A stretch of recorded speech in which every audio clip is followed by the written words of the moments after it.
طبعا نشكر أصحاب الموقع مشروع وطن الإنسان لأنه عم يفتح لنا دايما عم يطلبنا هالصالة وبيقدم لنا دايما أوقات يشارك معنا بالضيافة. فنشكره من القلب من كل مساحة الثقافة. طبعا أهلا فيكم كلكم ورفقات فيها ومحبين دايما تشاركونا. وإذا بدي بلش أحكي عن دكتور ربا يبلش قلبي يدق صراحة.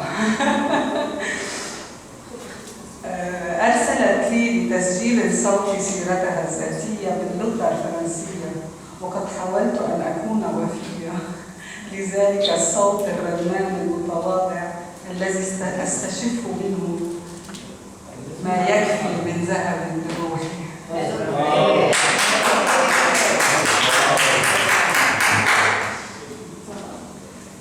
ولدت في طرابلس من أب وأم كلاهما من الحاد المجاورة لجامعة البلمان. نمت في كنفهما مدللة محاطة محمية، فكانت طفولتها سعيدة ومراهقتها هانئة. انتقلت العائلة بأكملها إلى بيروت حين ارتادت دكتور ربا الجامعة، حيث حصلت على إجازة في الأدب العربي وأخرى في الفلسفة. التقت هناك وارتبطت بشريك حياتها يافعة، وعادت في اليوم الثالث عروسا للدراسة في السوربون مقر شهر عسلها. أتمت رسالة الدكتوراه وفحوها الشعر الحديث من خلال دراسة حول الشعراء الثلاثة بدر شاكر السياد، خليل حاوي، وأبونيس.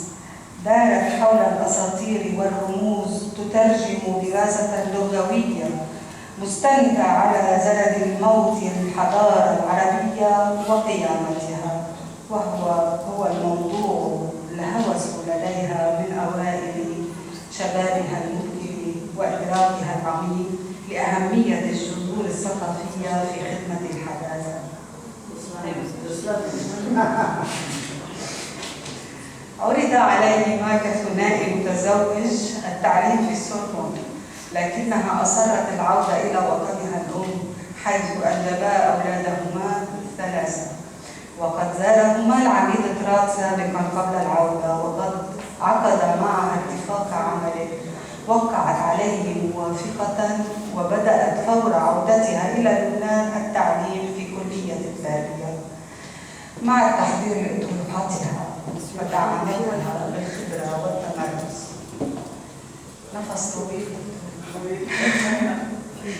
وحين اندلعت الحرب التي قهرت اللبنانيين عامة ولا تزال تداعياتها تطاردهم إلى يومنا هذا 45 سنة تقريبا المدة تبع الحرب، وعند مرض زوجها قررت العائلة السفر إلى فرنسا لمدة شهرين، وامتدت السنون إلى 30 عاما لرغبة الأولاد البقاء في بلد الثقافة العالية المتنوعة.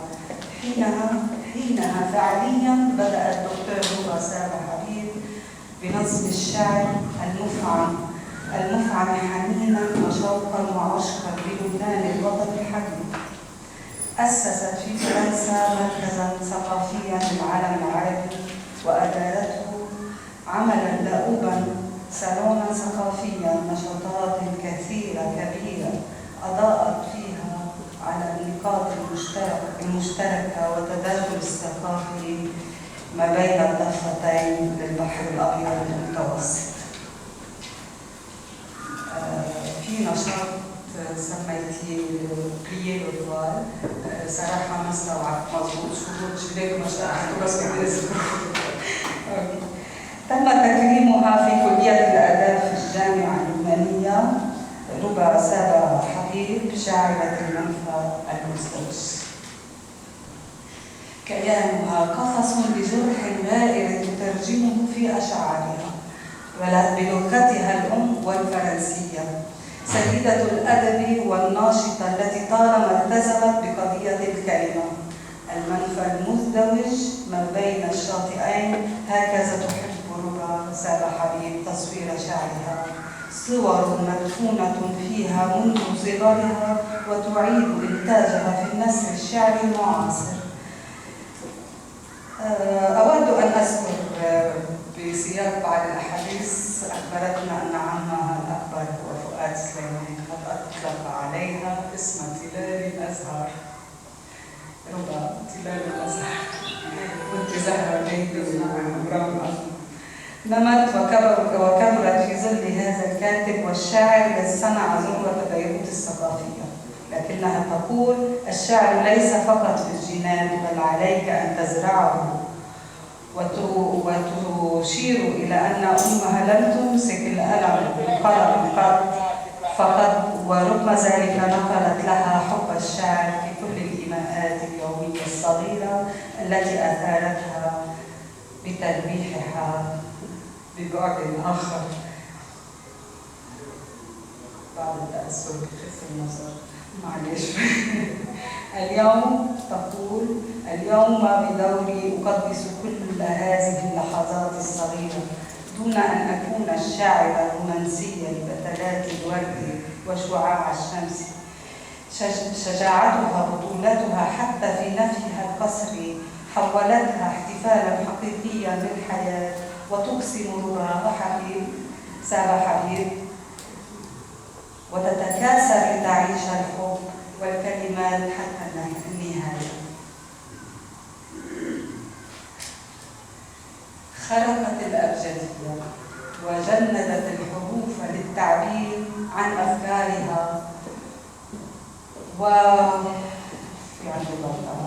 أفكارها ودعت للتجدد والتحرير في الشعر وتحرير الشعر من قيوده الكلاسيكية، لأن الكلمة نبض قلب حر تضفي على الحياة رونق الوصول بغيمها وشمسها. لا تكتفي ربا سابا حبيب بكتاباتها فحسب، بل تعيشها بيومياتها وعلاقاتها وحبها للآخر ولنفسها ولعائلتها الصغيرة ووطنها الكريم. تتقصد إبراز وجه لبنانها الديمقراطي العلماني الحقيقي ودعوته للتسامح والحوار. أرضها خاصة بها كلبنان جبران. أرضنا خصبة تقول وأنها ليست مجرد مرادف للدم والموت، تريد الدفاع عن أرضها وعن شعبها وعن المرأة وعن كل مغبون ومظلوم. من فرنسا إلى الجزائر عبر لبنان تناضل وناضلت من أجل هؤلاء النساء والأولاد المشرفين وكل مظلوم فعلا يعني في الوطن، حيث تدرس الآداب الحديثة والأدب المقارن في الجامعة اللبنانية. حلمت ربا سابا حبيب بنقل حب الكلمة إلى طلابها وجعل الشعر حميرة حياتهم. مؤلفاتها بالفرنسية يعني هيك صوتي بتعطيك لي هلا تحقول أنا أعدل لريف سوريكوز ديجا إيجيبتي بالفرنسي، وكتبت باللغة العربية.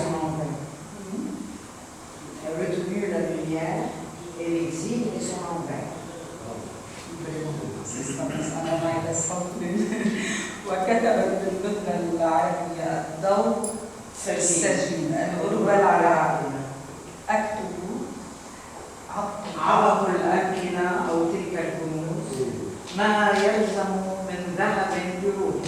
أنت الذهب بحد هي امرأة دموعها مخفية ممحية البسمة من فيض الوحدة. هي امرأة تواجه بعزم متاعبها، تلملم تغلف خيباتها، تتجرد إلى الإلا من حقيقتها، ترسل التحدي فتفرض كينونتها بين غمضة وغمضة تجاهر بحريتها. البرارة والرقي يسكنان معا في عينيها، يتعايشان بالعزة، فتتكفل انحناءة جفنيها بإنعاش النفس، وقلبها تباغتكم بعلاء رأسها. لبوة تهب للدفاع عن وجودها، في الأبيض والأسود هي ملكة لا يتزعزع عرشها.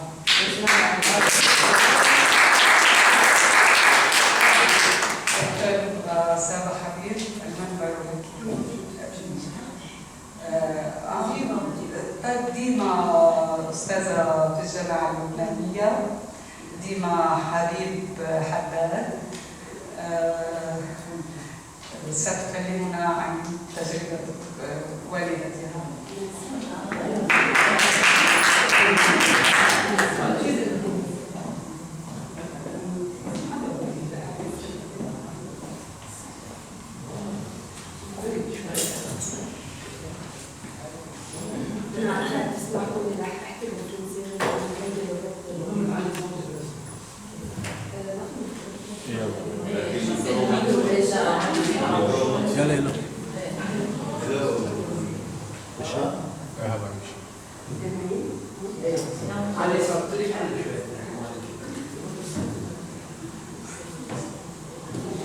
اوكي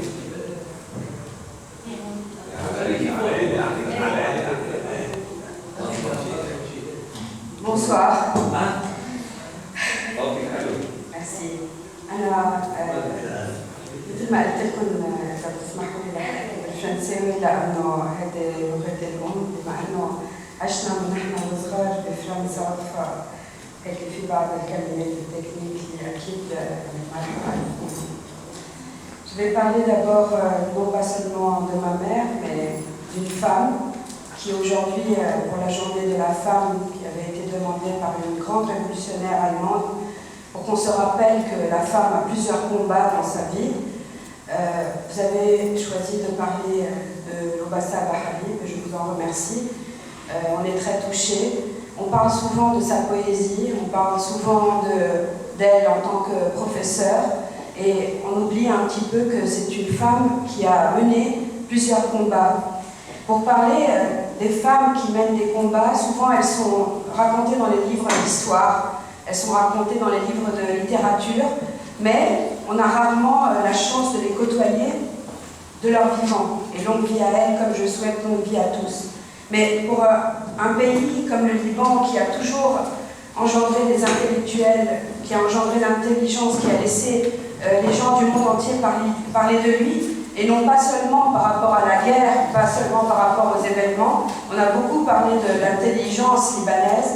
Je pense que cette intelligence, Lobassa Bahabib, elle a su la mettre au profit de 4 grands combats. Le premier, si vous le permettez, ça va être un combat pour la poésie.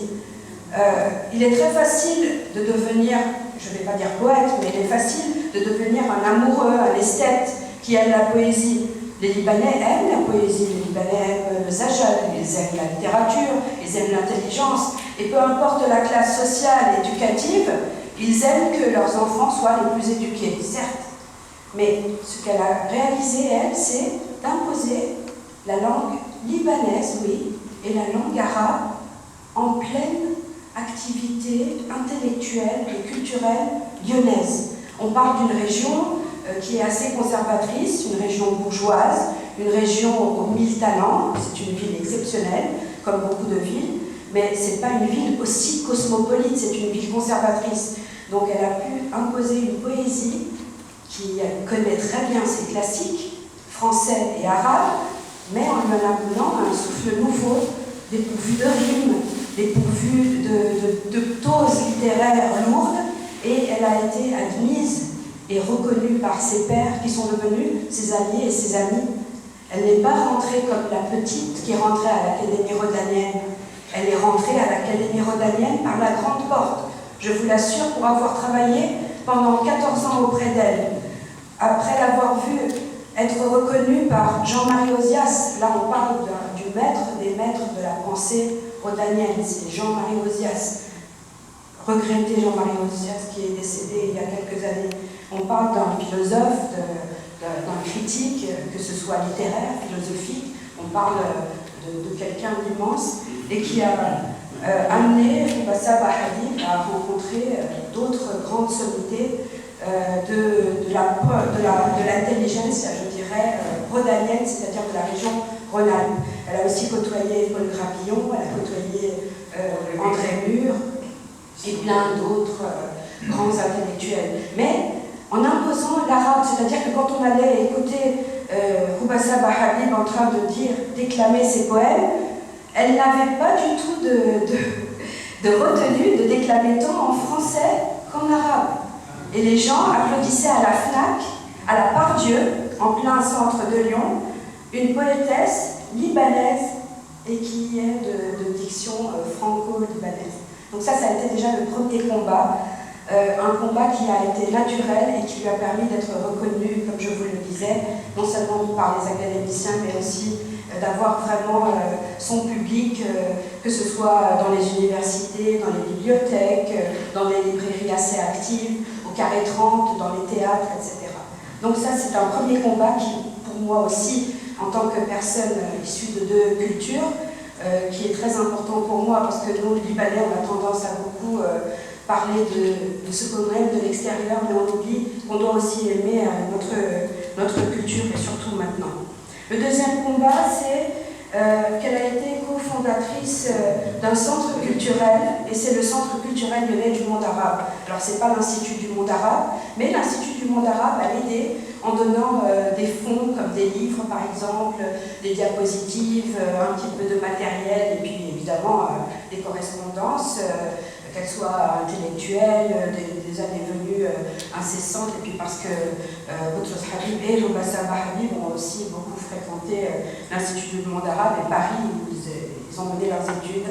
Alors, ce centre culturel, qu'est-ce qu'il avait d'important? C'est un combat qui est complètement différent là, c'est qu'au moment où le monde arabe est cantonné seulement aux petits Algériens des banlieues, ils ont su montrer que le monde arabe, c'est quelque chose d'immense.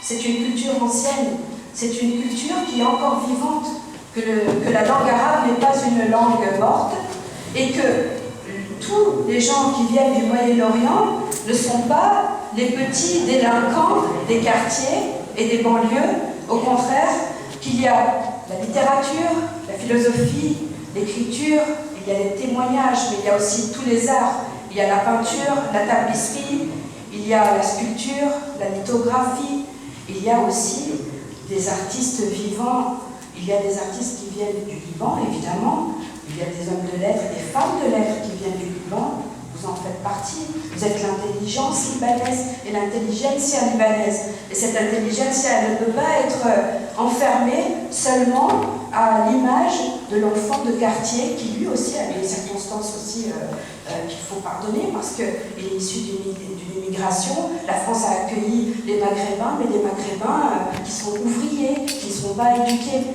Donc vous voyez, pour nous, quand on est arrivé en France et qu'on nous dise oui, mais c'est étonnant, vous avez le bac. Oui, bien sûr qu'on a le bac. Mais vous travaillez? Oui, je travaille. Mais vous parlez bien français? Oui, on va parler français, ils ne connaissaient pas trop ça. On parle des années 80, on ne parle pas de maintenant, il y a beaucoup plus d'immigration et tout. Donc ça a été quelque chose de pas facile à faire, mais qu'ils ont su faire, ils se sont entourés d'une douzaine d'intellectuels. Il y a eu des Hollandais, il y a eu des gens d'Amérique latine, comme du Chili, il y a eu des Allemands, une grande peintre hollandaise, Maya Wildevure, il y a eu aussi évidemment l'intelligentsia française, il y a eu palestiniens, irakiens, syriens, eh bien il y a eu beaucoup de gens qui ont participé on parle de 20-25 ans, à faciliter non seulement les rapports de communication, mais aussi, on va dire, montrer ce qu'il faut vraiment montrer de sa culture. C'est vraiment montrer sa culture, montrer d'où on vient, des expositions de peinture, de sculpture, de modelage, des ateliers, des conférences. Alors les conférences, c'était vraiment en condition de la soie, c'est l'université Paul Bernard, ça va être des lycées, aller, vous voyez, déplacer des conférences dans des lycées. Il y a eu une fois un lycée où il y avait même eu un viol collectif, excusez-moi, c'est une réalité, et Madame Loubassa Wahabi m'envoie une équipe là-bas pour aller affronter directement les questions des étudiants, les questions des élèves, leurs pensées déviantes, et affronter vraiment sur le terrain. Il y a eu un travail même dans les centres pénitentiaires. J'ai été moi-même faire une conférence dans un centre pénitentiaire avec 150 détenus devant moi qui posaient des questions sur la femme et comment se fait-il que la femme libanaise n'ait pas peur d'aller justement sur le terrain. Mais ces femmes libanaises, elles sont là, elles existent. La femme libanaise aujourd'hui, elle a plein de rôles. Elle n'est pas seulement la maman, elle n'est pas seulement l'épouse, elle est aussi intellectuelle, elle est aussi engagée. Et moi, c'est ça, c'est surtout de ça que je parle, de cet engagement de cette femme pour la culture. Le troisième engagement, il va être un peu plus court, mais c'est aussi un engagement très important. Il faut avoir le courage de ses idées, on disait. Le courage des idées, c'est pas seulement d'en parler dans des clubs universitaires ou bien dans des clubs littéraires. Le courage des idées, c'est, comme disait Nabil Fares, c'est parler et parler au bon moment, pour que la parole, elle devienne un acte. Et toute parole en soi, elle a déjà de la force. Mais si on ne projette pas cette parole sur le terrain et au moment même, c'est une parole qui va mourir. Or, sa parole à elle, elle l'a envoyée en direction des femmes. C'est pas reconnaître seulement le droit de vote, etc. Ça a déjà été fait. C'est reconnaître la femme en tant que femme qui pense, en tant que femme qui témoigne. Et le témoignage de cette femme, il est valable qu'elle soit très éduquée ou qu'elle soit moins éduquée. Elle a donné la parole à des femmes maghrébines qui, même dans leur maison, ne parlent pas. On ne leur demande rien à part de faire à manger. On ne leur demande même pas, si vous voulez, dans la langue du pays où elles vivent pendant 30-40 ans. Elles sont sous silence. Elles n'existent que par leur boubou qu'elles portent et elles n'existent du coup que derrière leur marmite. Quelle existence! Leur demander de témoigner de leur village, de leur terre natale, de leur témoigner de leur voyage, leur demander de témoigner de leur amour, on va dire, pour leur terre, de leur amour peut-être pour la France, de leur pensée, etc., futur pour le futur.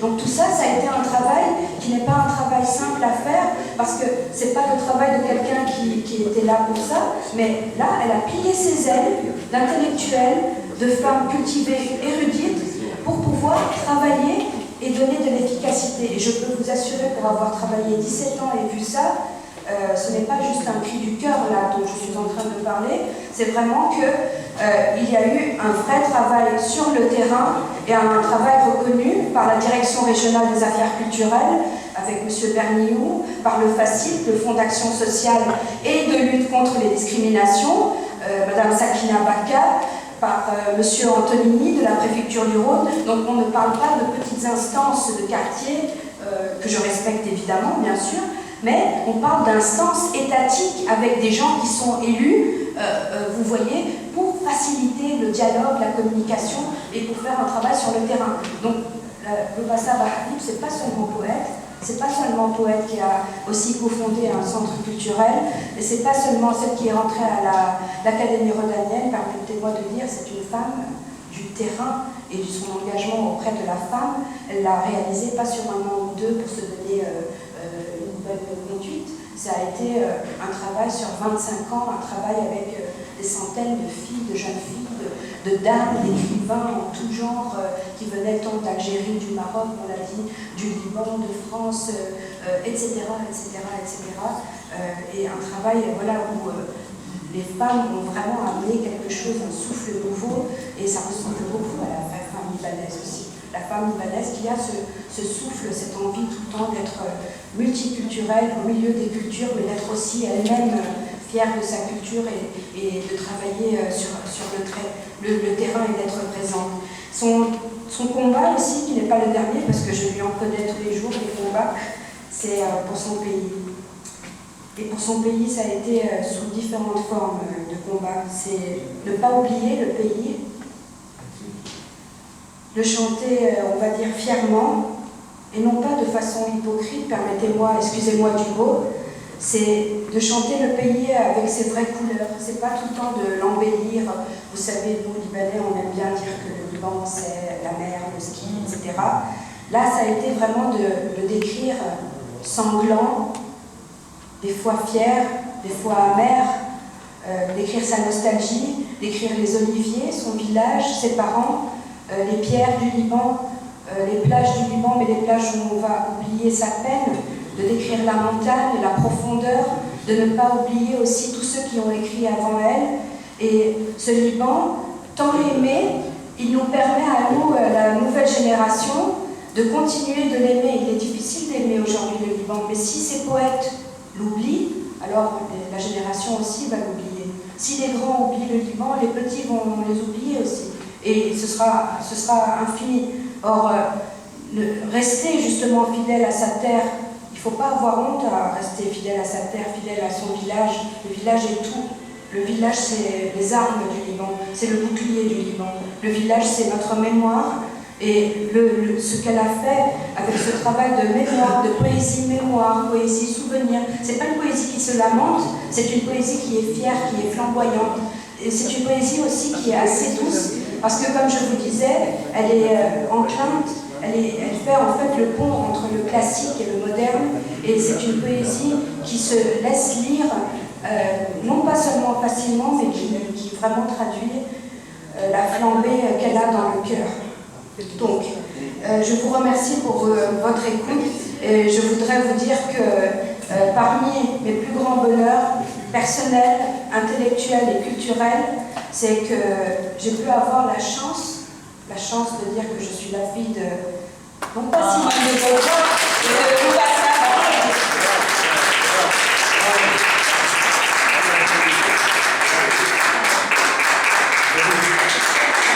Merci à vous, merci. Peut-être que Lobassa Bahabib va pouvoir nous dire comment elle a pu mener tous ces combats, qu'est-ce qui l'a animé. Félicitations à cette fille. Bravo, ça fait plaisir. Merci à vous. Merci à vous de rendre possible des rencontres comme ça. Elle aussi, elle est chanceuse. Merci beaucoup. Merci. Merci beaucoup. Merci infiniment. Aujourd'hui même, elle me racontait que son père, pour lui donner de la force depuis toute petite, l'a portée.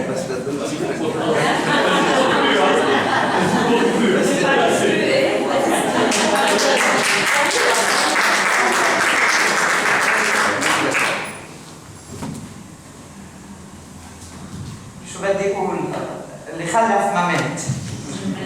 بتعرفني اكثر ما بعرف حالي، انا ناسي وانا طلع نفسي من حالي. شكرا ديما حبيب، شكرا ست باسكال.